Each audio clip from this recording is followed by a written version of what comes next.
오늘 설교 제목을 쓰리 콤보라고 하고 싶었는데요. 제목이 너무 촌스러워서 숫자와 기호로 표시를 했습니다. 여러분들 중에는 옛날에 DVD 콤보 제품을 사용한 분들이 계실 겁니다. 비디오 테이프와 DVD 드라이브가 함께 있어서 과거의 테이프와 또 디스크 형태의 영상 매체를 모두 읽을 수 있도록 하는 그런 제품이었습니다. 영상 시청이라는 동일한 목적을 가지고 다른 두 기능이 결합된 제품인 것이죠. 콤보라는 말은 조합을 뜻하는 콤비네이션의 약자입니다. 여러 종류의 요리를 섞어서 제공하는 그런 음식 이름에도 이런 콤보라는 말이 쓰입니다. 허니 콤보 소스라는 것도 있죠. 또 콤보 피자라는 것도 있습니다. 오늘 본문을 통해서요, 우리는 은혜의 쓰리 콤보 세 가지를 살펴보기를 원합니다. 첫 번째는 나, 너, 그들을 우리로 묶는 하나됨의 콤보입니다. 두 번째는 과거, 현재, 미래를 총괄하는 대속의 콤보입니다. 그리고 세 번째는 잔잔한 기쁨, 환난 중의 기쁨, 주님 안의 기쁨으로 증폭되는 기쁨의 쓰리 콤보입니다. 오늘 본문을 통해서 우리에게 주시는 하나님의 음성을, 또 주님의 뜻을 우리가 분별하고 또 깨닫기를 원합니다. 첫째로 나, 너, 그들을 우리로 묶는 쓰리 콤보를 살펴보기를 원합니다. 우리는 로마서에서 하나님의 의라는 표현을 많이 보았죠. 의라는 것은 무엇일까요? 하나님과 올바른 관계를 맺게 되었다라는 합법적인 선포입니다. 의롭게 되는 것은 믿음을 통해 이루어집니다. 우리의 행위와는 전혀 상관이 없는 것이죠. 우리가 의로워지는 건 우리가 얼마나 열심히 주님을 섬기고 순종하느냐의 문제가 아닙니다. 그보다는 주님께서 해내신 일을 믿고 하나님의 죄사함과 은총을 받아들이는 것입니다. 예수님의 십자가 사건 이전에 우리는 하나님의 진노의 대상이었습니다. 그런데 십자가 사건으로 인해서 우리에게는 하나님의 은혜의 보물창고가 열렸습니다. 우리가 예수님을 영접한 순간 우리는 용서와 화평과 축복을 선물로 받게 되었습니다. 하나님과의 화평을 이루게 되었습니다. 더 이상 하나님의 적이 아니라 하나님의 사랑받는 자가 되었습니다. 이것은 암 환자에게 다 나았다라는 말보다 기쁜 소식인 것입니다. 사형수에게 석방되었다라는 말보다 기쁜 소식인 것입니다. 그러므로 우리는 반드시 하나님과 바른 관계를 맺어야만 되겠습니다. 그리고 존 스토트 목사님은 바울이 로마서에서 사용한 나, 너, 우리와 같은 대명사의 변화에 주목을 했습니다. 바울은 로마서 1장 전반부에서는 주로 나라는 대명사를 사용했습니다. 1장 16절에 보니까 내가 복음을 부끄러워하지 아니하노니 라고 표현합니다. 또 1장 후반부에서는 타락한 이방인들을 향해서 그들이라는 표현을 씁니다. 1장 28절에 보니까 그들이 마음에 하나님 두기를 싫어하며 하나님께서 그들을 그 상실한 마음대로 내버려 두사라고 말합니다. 그리고 2장에서는 유대인들을 향해서 너라는 표현을 씁니다. 2장 21절을 보니까 다른 사람을 가르치는 네가 네 자신은 가르치지 아니하느냐. 그리고 3장에서는 유대인이나 헬라인이나 우리는 다 죄 아래에 있다라는 것을 표현하기 위해서 또 모든 사람이 죄를 범했다라는 의미에서 우리라는 대명사를 씁니다. 그리고 4장에서는 예수님의 대속의 은혜가 그러한 우리에게 임했다라는 의미로, 그러한 죄인들에게, 모든 죄인들에게 임했다라는 의미로 또 우리라는 대명사를 사용을 합니다. 4장 25절에 보니까 예수는 우리가 범죄한 것 때문에 내줌이 되고 또한 우리를 의롭다 하시기 위하여 살아나셨느니라. 그리고 드디어 5장이 펼쳐지죠. 그리고 5장은 첫 단어가 무엇으로 시작을 하죠? 그러므로 라고 시작을 합니다. 그러니까 1장부터 4장까지에 있는 모든 내용들을 차곡차곡 쌓은 다음에 그 결론을 말하고 있는 것이죠. 그리고 우리 모두가 다 은혜를 받았다라고 결론 짓습니다. 우리 로마서 5장 1절과 2절 말씀을 함께 읽겠습니다. 그러므로 우리가 믿음으로 의롭다 하심을 받았으니 우리 주 예수 그리스도로 말미암아 하나님과 화평을 누리자. 또한 그로 말미암아 우리가 믿음으로 서 있는 이 은혜에 들어감을 얻었으며 하나님의 영광을 바라고 즐거워하느니라. 아멘. 1절 또 2절을 보니까 어떻죠? 우리는 믿음으로 의롭다 하심을 받았죠. 우리는 은혜 안에 서 있습니다. 우리는 하나님의 영광을 바라고 즐거워합니다. 이렇게 나에게서 그들, 너에게서 우리, 우리에서 또 우리의 대명사를 사용하는 이유는 무엇일까요? 나와 너와 그들을 우리로 묶어주기 위함입니다. 또한 이러한 은혜의 쓰리콤보는 사람 사이의 모든 장벽을 헐기 위해 사용되었습니다. 이러한 은혜의 쓰리콤보는 은혜 아래서 믿음으로 하나가 되어야 하는 성도의 참 모습을, 그리고 교회의 참 모습을 보여주고 있는 것이죠. 그리고 이런 표현과 3단 전개는요, 복음 증거를 할 때에 라포 형성을 할 수 있는 좋은 이해가 됩니다. 전도자가 복음을 전할 때 친밀함과 공감대를 형성하면서 복음을 전할 때 이와 같은 그 단계를 밟으면 좋을 것 같습니다. 저는 복음을 부끄러워하지 않습니다. 이 복음은 모든 믿는 사람들에게 구원을 주시는 하나님의 능력이기 때문이죠. 그래서 저는 복음이 자랑스럽습니다. 그런데 세상에는 그들은, 또 세상에 있는 사람들은 죄악을 일삼으며 하나님의 진노를 쌓고 있는 중입니다. 그것이 너무 저는 안타깝습니다. 그리고 하나님의 진노는 예외 없이 선생님에게도 임합니다. 선생님이 비록 바른 삶을 살아가려고 노력을 하고는 계시고는 있지만, 하지만 그럼에도 불구하고 선생님의 바른 삶과 선행으로는 하나님의 의의 기준에 도달할 수가 없습니다. 그리고 그 결과는 절망과 심판뿐이라는 것을 기억해 주시면 좋겠습니다. 그리고 저 또한 예외가 아니죠. 제 힘으로는 하나님의 영광에 도달할 수가 없습니다. 그들도, 선생님도, 저도 다 죄인입니다. 우리는 다 죄인입니다. 그 결과는 하나님의 진노이며 심판입니다. 그러나 여기에 기쁜 소식이 있습니다. 우리가 아직 죄인 되었을 때에 그리스도께서 우리를 위하여 죽으심으로 하나님께서 우리에 대한 자기의 사랑을 확증하셨기 때문입니다. 우리는 그리스도의 보배로운 피로 말미암아 의롭다 하심을 받고 구원을 받을 수 있습니다. 이 복음을 받아들이시기를 바랍니다. 이렇게 복음을 전할 수 있겠죠. 우리는 너, 그들을 은혜 안에서 우리로 받아들이기를 원합니다. 그리고 내가 받은 그 은혜를 모든 사람들에게 열정과 애정으로 증거하기를 원합니다. 둘째로, 과거와 현재와 미래를 총괄하는 대속의 쓰리콤보를 살펴보기를 원합니다. 우리에게는 구원받을 만한 것이 아무것도 없는데도 불구하고 그리스도께서는 우리를 위하여 죽으셨습니다. 10절에 보니까 우리가 원수 되었을 때에 예수님이 죽으셨다라고 말씀하고 있습니다. 우리가 죄인이었을 때 예수님이 우리를 위하여 죽으셨다라는 사실은 매우 중요합니다. 예수님은 우리가 절박한 상황에 처해 있었을 때 우리를 위해 죽으셨습니다. 그런데 우리가 절박한 상황이었을 때 우리는 어떤 상태였습니까? 하나님과 원수된 상태에 있었습니다. 그럼에도 불구하고 주님은 원수였던 우리를 위하여 희생하셨습니다. 친구나 사랑하는 사람을 위해서 목숨을 던지는 경우는 종종 있죠. 드물지 않죠. 하지만 파렴치한 범인을 위해 목숨을 내놓는 사람이 있다라는 이야기를 저는 들은 기억이 없습니다. 가령 자식을 죽인 살인범을 위해 대신 죽는 사람이 있을 수 있을까요? 아니, 생명은 고사하고 신장 하나라도 절대 내주지 않을 것입니다. 땡전 한 푼도 보태지 않을 것입니다. 설령 자신을 성폭행한 사람을 대신해서 죽어주기로 작정한 여성이 있을 수 있을까요?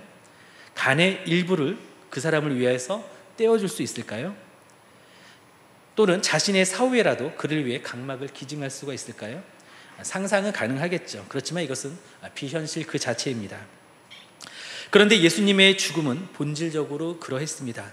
가령이 실제가 되었고 설령이 현실이 되었습니다. 주님은 자신의 원수였던 우리를 위해 목숨을 바치셨습니다. 우리 5장 8절 말씀을 함께 읽겠습니다. 우리가 아직 죄인 되었을 때에 그리스도께서 우리를 위하여 죽으심으로 하나님께서 우리에 대한 자기의 사랑을 확증하셨느니라. 아멘. 우리도 하나님께 반항했었습니다. 우리의 본성도 온갖 죄악의 씨앗들을 품고 있었습니다. 가장 흉악한 살인자의 심장과 똑같은 모습으로 우리 가슴 안에도 심장이 뛰고 있었죠. 성폭행범의 심장과 동일한 색으로 우리의 가슴 속의 심장도 죄로 물들어 있었습니다. 예수님께서는 그런 우리를 위하여 죽으셨습니다. 예수님은 결코 선한 사람을 위해 죽으신 것이 아닙니다. 예수님은 완악한 죄인들을 위해 죽으셨습니다. 우리가 바로 그 죄인들입니다. 주님은 그런 우리를 위해 죽으실 만큼 우리를 깊이 사랑하셨습니다. 주님은 가장 당연하지 않은 모습으로 우리를 사랑하셨습니다. 그래서 주님의 사랑은 가장 위대한 것이죠. 그리고 8절에 사랑을 확증했다, 이것을 좀 살펴보기를 원합니다. 한글 성경에는 확증했다라고 과거형으로 쓰고 있죠. 했다라고 말하고 있죠. 하지만 영어 성경에는 확증하다라고 현재 시제로 번역하고 있습니다. 우리가 아직 죄인 되었을 때에 그리스도께서 우리를 위하여 죽으심으로 하나님께서 우리에 대한 자기 사랑을 확증하시니라라고 현재로 영어 성경은 표현하고 있습니다. 다시 말해 구원받기 전에 우리는 당연히 되었어야 하는 그런 모습이 아니었습니다. 그런데 현재도 마찬가지입니다. 마땅히 되어야 하는 모습이 아닙니다. 그럼에도 불구하고 우리를 죄에서 구원하시기 위해서 받을 자격이 없는 우리에게 하나님께서는 신실하게 은혜를 베풀어 주신 것이죠. 우리가 지난 시간에 칭의라는 우리 복음의 교리에 대해서 말씀을 드린 바가 있습니다. 칭의가 무엇입니까? 의롭다라고 칭함을 받는 겁니다. 이것은 법정적인 선언입니다. 그런데 의롭다고 칭함을 받았는데 죄의 습관은 여전히 우리에게 남아 있습니다. 우리가 회개도 하지만 또 예수님을 믿고 주와 그리스도를 따르지만 그래도 우리는 현재에도 죄를 짓고 있잖아요. 이 순간에도 우리는 머릿속으로 또 죄를 짓고 있는 중일 수도 있습니다. 그러한 우리를 위해서 주님께서 여전히 우리를 사랑하심으로 우리에게 그런 희생을 치르셨다는 것이죠. 우리는 의롭다 칭함을 받았지만 여전히 의롭지 못한 삶을 또 지속하고 있습니다. 그래서 우리는 은혜 받을 만한 모습이 아닌 자격 없는 모습으로 오늘도 은혜를 받고 있는 것입니다. 이렇듯 예수님의 희생이 우리의 죄의 빚을 다 갚아주셨습니다. 과거의 죄뿐만 아니라 오늘의 죄에 대한 대가도 다 갚아주시고 치러주셨습니다. 우리 로마서 5장 10절 말씀을 함께 읽겠습니다. 곧 우리가 원수 되었을 때에 그의 아들의 죽으심으로 말미암아 하나님과 화목하게 되었은즉 화목하게 된 자로서는 더욱 그의 살아나심으로 말미암아 구원받을 것이니라. 아멘. 여기서도 한번 시제를 볼 텐데요. 화목하게 된 것은 과거 시제죠. 화목하게 되었다, 이루어졌다라고 말합니다. 그리고 이것은 과거에서 완성된 그 모습으로 표현되어졌습니다. 하나님과의 화목한 관계가 이미 이루어졌습니다. 그리고 화목하게 된 우리는 장차 구원을 받을 것입니다. 이것은 미래 시제죠. 하나님의 구원으로 천국에서 영원한 화목의 관계를 누리게 될 것입니다. 하나님은 앞으로 우리가 짓게 될 죄까지도 갚아주셨습니다. 그래서 우리는 더 이상 벌받을 대상이 아닌 것이죠. 우리의 과거는 청산되었기에 우리는 죄에서 자유해졌습니다. 그리고 우리는 사후에 받을 최후의 심판에서 하나님의 진노를 피할 수 있을 뿐만 아니라 살아있는 현재에도 지금도 진노의 대상, 심판의 대상은 아닌 것입니다.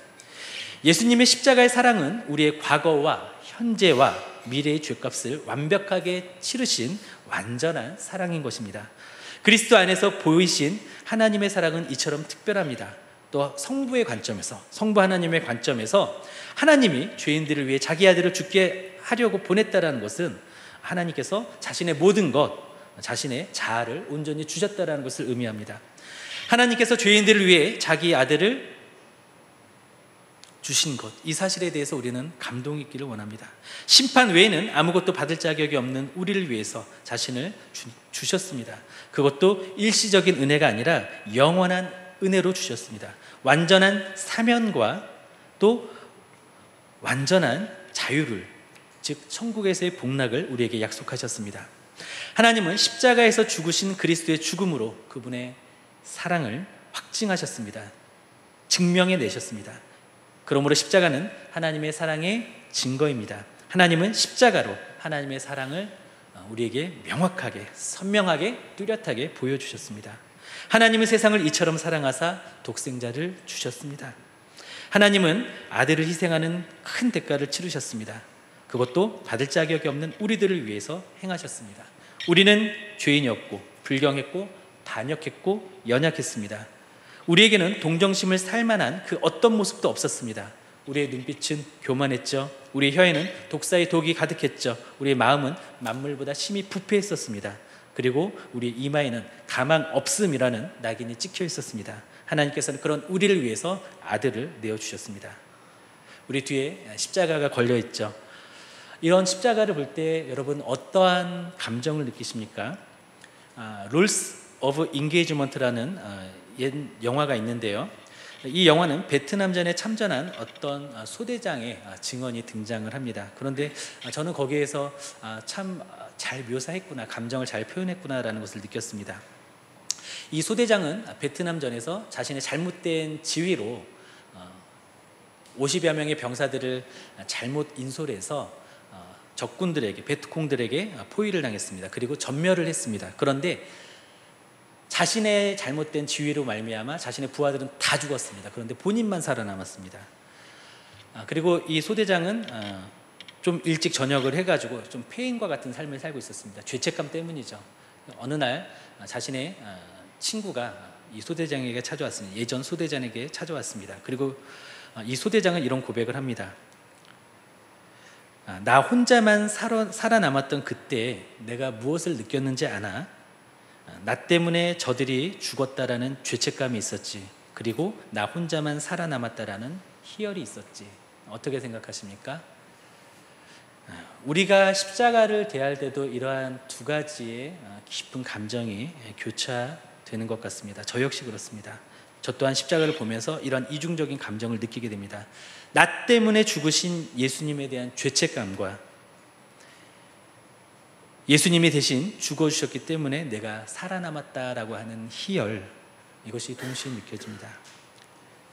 여러분들은 십자가를 보시면서 무엇을 느끼고 있으십니까? 십자가를 보며 미안함과 희열, 이것을 느끼고 있습니까? 구원의 감격과 또 하나님을 향한 송구스러운 마음이 같이 있으십니까? 또한 십자가는 우리의 과거와 현재 그리고 미래에 대한 모든 죄의 대가를 완전하게 지불한 상징입니다.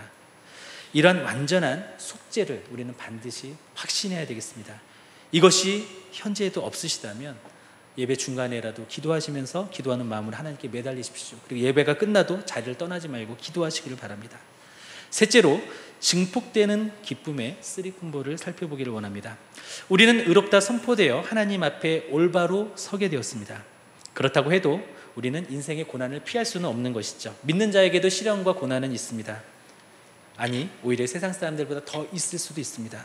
그리고 바울은 하나님과 화평해진 사람도 시련과 고난을 받지만 그 가운데서도 기뻐할 수 있다라고 말하고 있습니다. 그리고 즐거워하면은, 이런 기쁨에는 세 가지 단계가 있다라고 설명을 합니다. 그 첫 번째 기쁨의 콤보는 주님의 잔잔한 은혜를 즐거워하는 것입니다.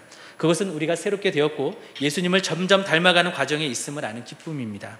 그것은 순탄한 상황에서 주님의 재림을 기대하는 즐거움입니다. 우리 5장 2절 말씀을 함께 읽겠습니다. 또한 그로 말미암아 우리가 믿음으로 서 있는 이 은혜에 들어감을 얻었으며 하나님의 영광을 바라고 즐거워하느니라. 즐거워하느니라. 기쁨의 두 번째 콤보는요, 환난 중에도 즐거워하는 것입니다. 이 환난의 원어적인 의미는 압박이라는 뜻을 가지고 있습니다. 삶에서 나타나는 온갖 크기의 압박들을 의미합니다. 마감일, 재정, 의무감, 인간관계, 질병, 실적, 이혼과 같은 모든 어려움들을 포함합니다. 그뿐 아니라 이것은 특히 하나님의 백성들이 종말이 오기 전에 마지막 때에 받는 고난을 의미하기도 합니다. 이러한 모든 어려운 상황 속에서도 그리스도인들은 즐거워할 수 있습니다. 이런 모든 상황 속에서도 즐거워하는 것은 상식적으로는 이해가 가지 않죠. 만약 이런 상황을 즐긴다면 그 사람은 좀 정신적으로 문제가 있는 것이죠. 이것은 어떠한 즐거움이냐면 초자연적인 즐거움입니다. 그리고 이것은 결국 소망을 이루기 때문에 즐거워할 수 있는 것이죠. 환난은 인내를, 인내는 연단은 마침내 소망을 이루기 때문입니다. 우리 로마서 5장 3절 4절 말씀을 함께 읽겠습니다.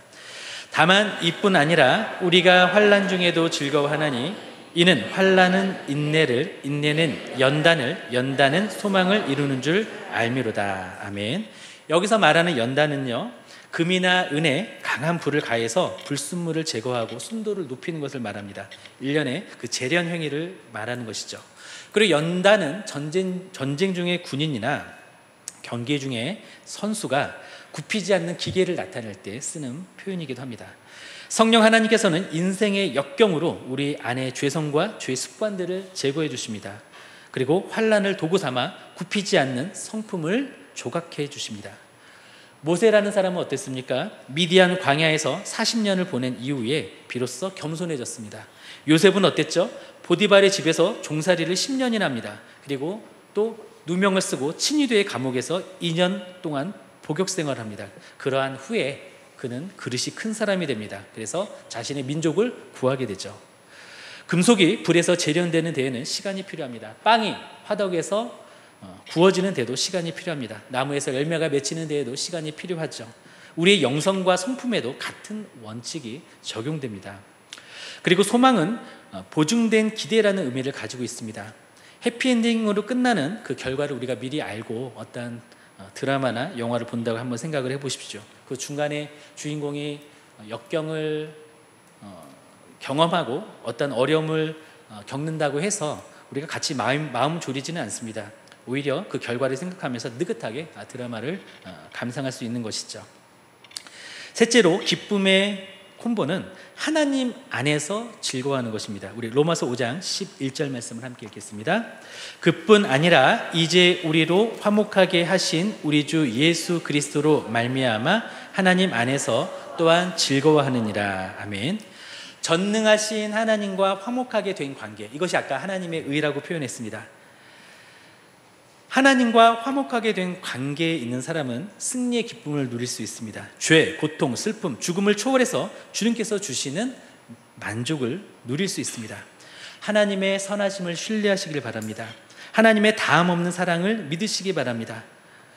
하나님은 우리를 사랑하시되 실수가 없으시죠. 하나님의 전능하신 능력으로 또 우리를 사랑하시기 때문에 하나님의 사랑은 실패하지도 않습니다.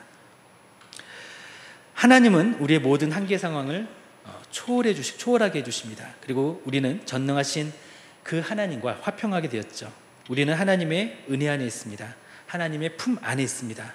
우리는 마지막 날에 심판을 받지 않을 것이며 오히려 구원받아 하나님의 품 안에서 영원한 은혜를 누리게 될 것입니다. 그리고 우리는 이미 이러한 은혜를 누리고 있죠. 그러나 가장 좋은 것은 아직 오지 않았습니다. 우리는 이것을 기대하면서 완전하고도 또 최종적인 그 구원의 날을 고대하며 기다리기를 바랍니다. 단순히 그리고 다만 하나님을 기뻐하기를 원합니다. 주님 안에 거하는 것을 즐기기를 원합니다. 바라기에 우리 모두는 나와 너 그리고 그들 모두와 온전히 하나 되기를 원합니다. 그래서 천국과 같은 우리 가정, 천국과 같은 우리 교회를 이루기를 원합니다. 또한 과거에서 자유하고 현재의 하나님의 용납하심과 사랑의 은혜를 누리면서 두려움이 아닌 즐거움으로 미래를 소망하는 우리들이 되기를 원합니다. 그리고 잔잔한 은혜 중에는 평온한 기쁨을 누리기를 원합니다. 환난 중에는 인내하며 성장의 기쁨을 기대하기를 원합니다. 무엇보다 주님의 품 안에 있음으로 말미암아 하나님의 선하심과 다음 없는 그 사랑을 즐기는 우리 모두가 되시기를 예수님의 이름으로 축원합니다.